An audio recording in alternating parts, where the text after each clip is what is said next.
When President Duterte assumed office in 2016, he adopted a program of reforms proposed by various stakeholders who participated in the first ever Sulong Pilipinas. This program, summarized as the 0 to 10-point socioeconomic agenda, has guided the Duterte administration ever since. From the very start, we have been a government that consults and acts on recommendations of its citizens. The agenda emphasized the continuation of pro-market macroeconomic policies. It highlighted the need for a progressive tax reform program and a more transparent government. It underscored the importance of improving the ease of doing business, enhancing peace and order, and promoting rural development. It also pushed for increased investments in infrastructure and human capital development. Over the last 5 years, the Duterte administration has shown great political resolve in pursuing and delivering on this agenda of governance. To make a proper assessment of these reforms, we need to divide the term of this administration into two periods. The first is the period of growth, and the second is the period of pandemic response. We accomplished much in consolidating our economic growth during the first period of this administration. We grew at an average rate of 6.6%, making the Philippines among the fastest growing economies in Asia. The expectations have been met and the promises kept. We took an important step towards a lasting peace with the establishment of the Bangsamoro Autonomous Region for Muslim Mindanao. The administration likewise maintained a unrelenting campaign against criminality, breaking the back of organized crime, particularly those involved in the illicit drug trade. We saw the passage of the Ease of Doing Business Act and the National ID system that brings us closer to the goal of achieving e-governance. The rice tariffication law was finally achieved after more than 30 years of failed attempts under previous administration. The law opened up the Philippine rice market and in turn lowered the price of our country's staple for more than 100 million Filipinos who spend about a fifth of their total budget on rice alone. Today's Filipino consumer enjoys an average reduction of 8 pesos per kilo compared to the peak of rice prices in 2018. The consumers also have a wider variety of rice choices now. As a result, rice is no longer the main contributor to our overall inflation rate. In March 2021, rice contributed only 1/10 of 1% percentage point to the inflation versus its 1 percentage point share at the height of the 2018 inflation spike. Without this law, we would have experienced even higher inflation rates and seasonal rice shortages. The law ensures that farmers benefit directly from import tariffs by providing at least 10 billion pesos each year for mechanization, high-quality seeds, access to credits, and training. Since the law's effectivity, the Bureau of Customs has collected a total of 31.9 billion pesos in rice import tariffs, which is funding the modernization of our agricultural sector. We also successfully enacted bold tax reform measures. We are the first administration in Philippine history to have embarked on a tax reform without being forced to do so by an external party or a looming economic crisis. I would like to point out, however, that the success of the tax reform measures cannot be attributed exclusively to current efforts. In fact, this is a logical continuation of the decades of reforms arduously passed by previous administration.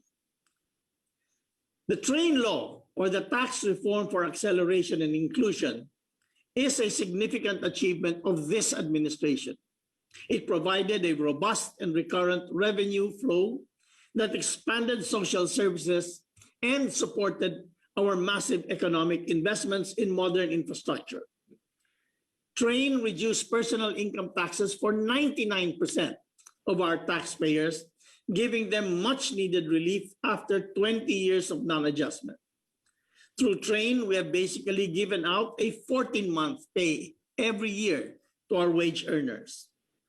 Under the law, we imposed excise taxes on sweetened drinks, from which we collect almost 100 million pesos a day.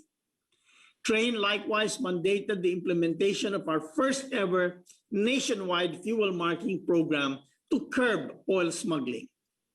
All in all, Train enabled the government to raise 305 billion pesos in incremental revenues during the first 3 years of implementation. The Duterte government is the only administration in Philippine history that increased excise taxes on sin products 3 times within one presidential term. The excise taxes on tobacco and alcohol products improved funding for the Universal Healthcare Program, which is another landmark reform of this administration. Since 2016, we have been collecting an average of 200 billion pesos annually in excise taxes from cigarettes and alcoholic products.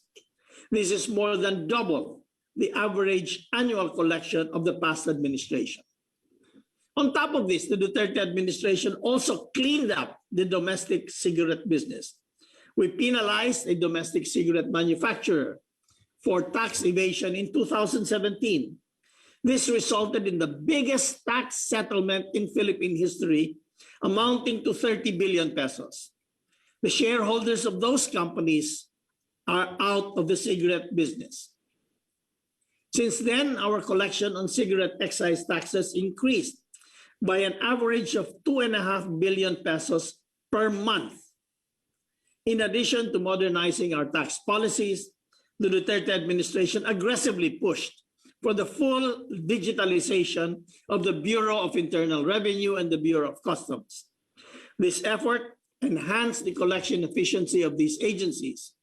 For instance, in 2015, only 25% of taxpayers used the Bureau's electronic filing and payment system. In 2019, taxpayers who availed of the electronic channel more than doubled.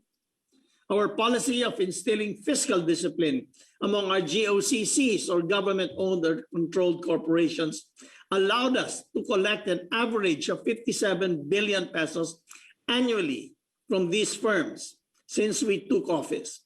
This is more than double the average annual collection of the past administration.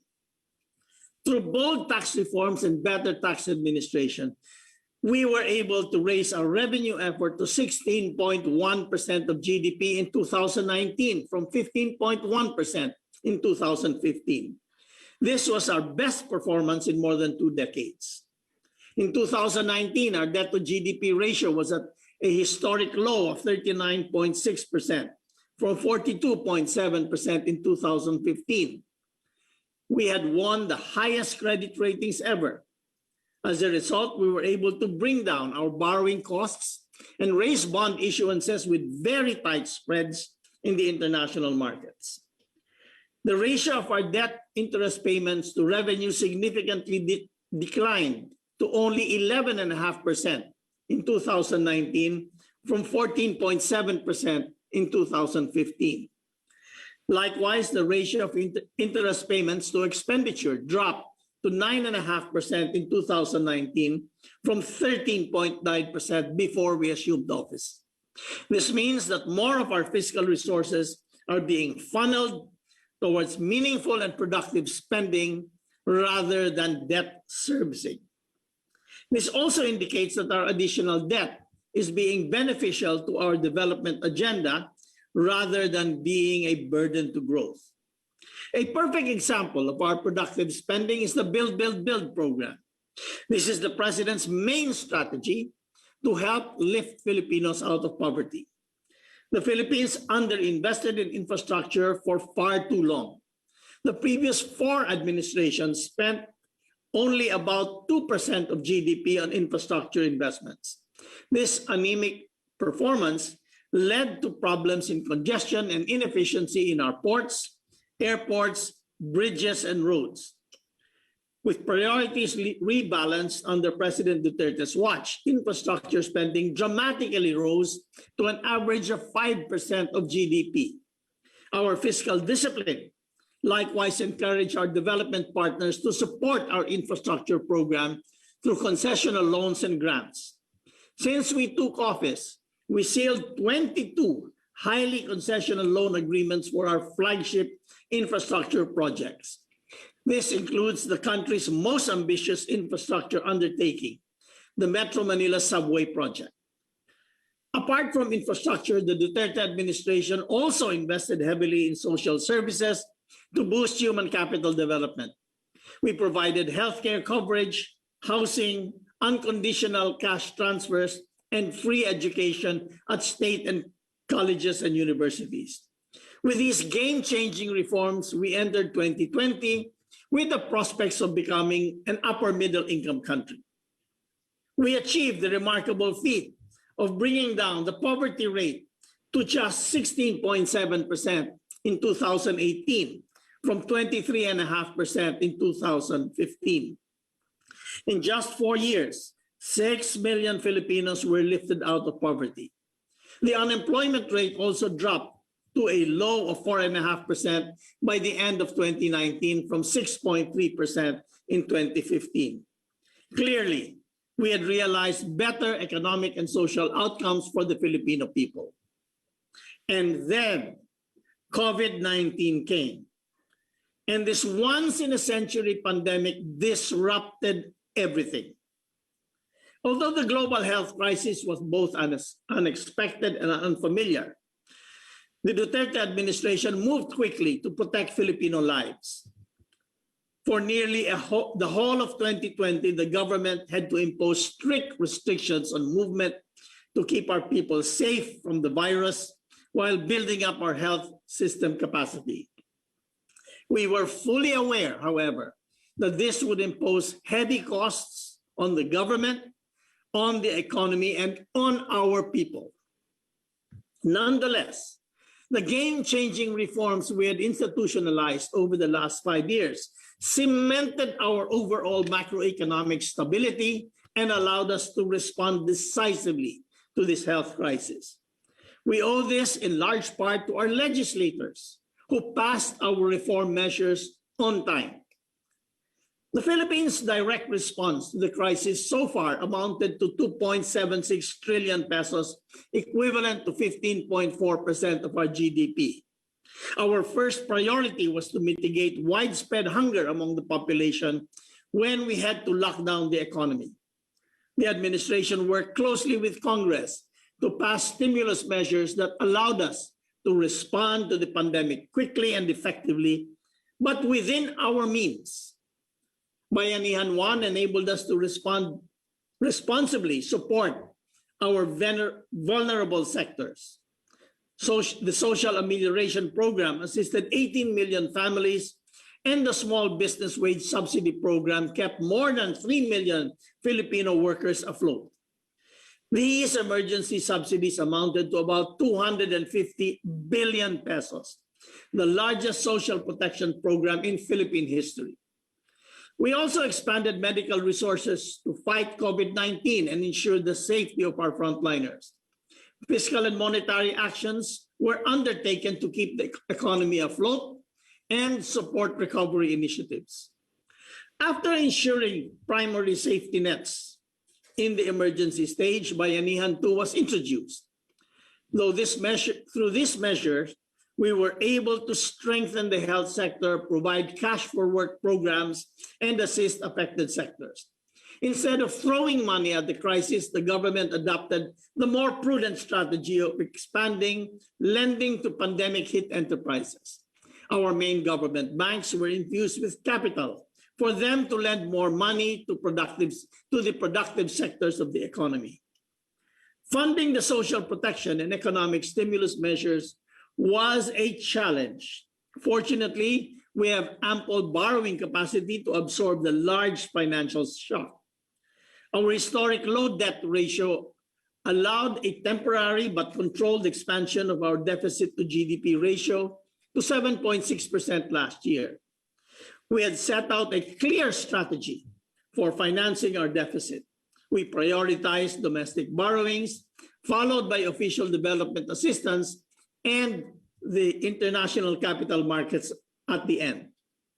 We determined this plan as the most prudent approach, ensuring sustainability of our debt service.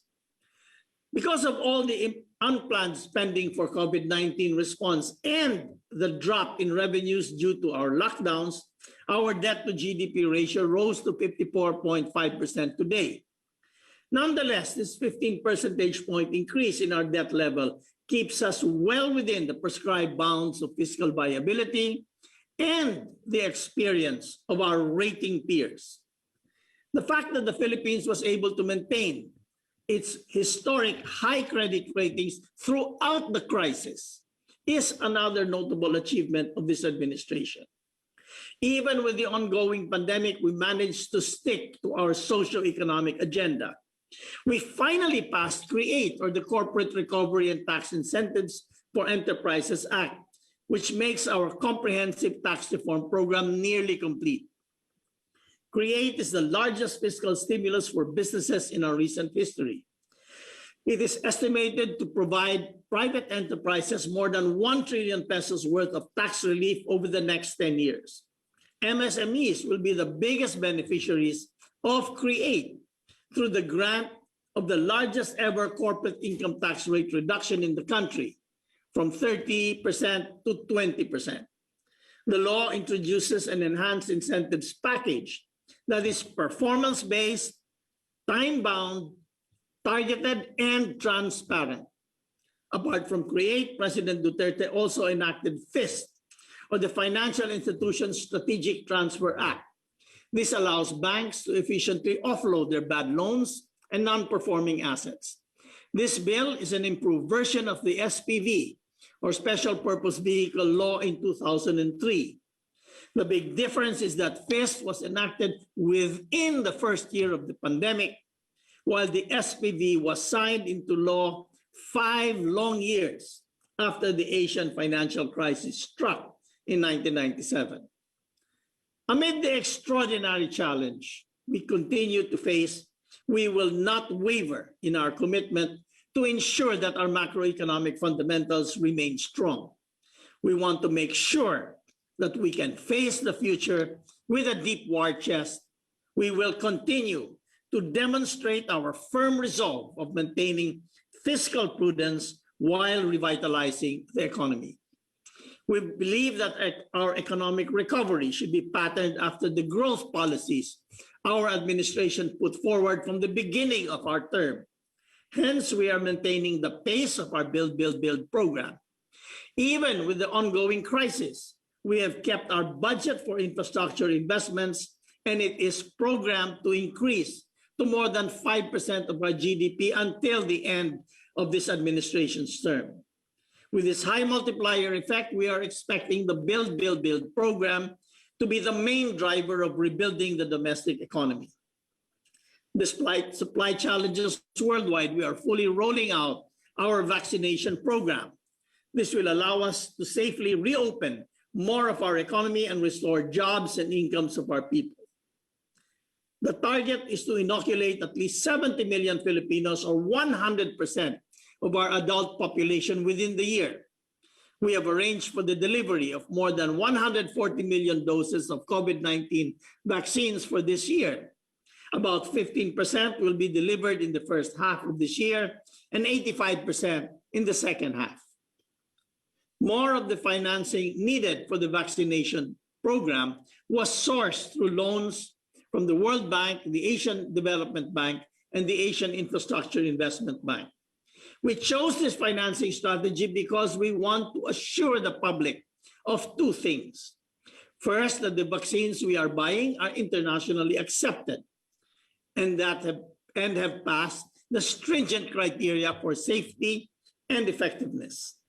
Second, that the vaccine procurement is totally transparent. This year, we will push for the passage of the guide bill or the government financial institutions' unified initiatives to distressed enterprises for economic recovery. We also look forward to the approval of the remaining tax reform packages. Package 3 will make our property valuation system at par with international standards. Package 4 aims to simplify the taxation of passive income and financial services and transactions.